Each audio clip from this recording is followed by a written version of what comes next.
Yeah, here we go, a little bush cat mission tonight, pushing her around. We're taking off to the west, into the setting sun. You'll notice we just go ahead and push the nose ahead and lift the wheels off, and then just pick the airplane up. You got her flying in seconds. Down to the end of the runway there, we did a little check of the weather before we went flying tonight, and they said there was some thunderstorms out to the west, and I got up and looked, and sure enough, you can see it under the wing there, a little dark there. We ran down, made the approach to David Beck's, and I like to land there. Nice little runway he's got there down by the beach. Always good to practice your approaches and your landings. Not only that, but the sun was just right so that we could, while we were taking off, we'd get a good shot of the shadow on the ground. I always like to try to do that. Now here we go. We'll push the throttle on and hop her in the air, and here we are flying along and chasing our shadow. And we're flying along. You can see that's a nice, very well done runway there.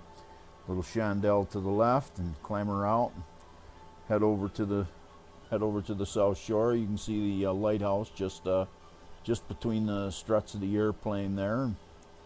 The pier coming out. Make a little climbing right-hand turn over Harpoon Eddies. There was a lot of boats all tied up. Not a lot out there powering around, but you can see all the boats in front of Harpoons there. There wasn't a parking space to be had. You can see the beach is busy, and the parking lot has got cars in it. Cars all along the street there.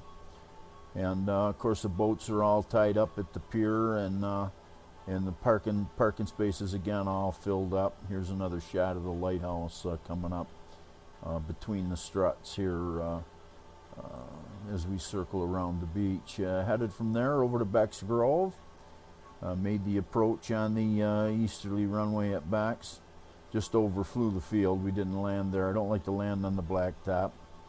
And again, hop her up out and chase our shadow along the treetops. We headed for home from there. And you'll notice right there the trees are all colored there in the swamp already. You can see they're green on the right and colored on the left there.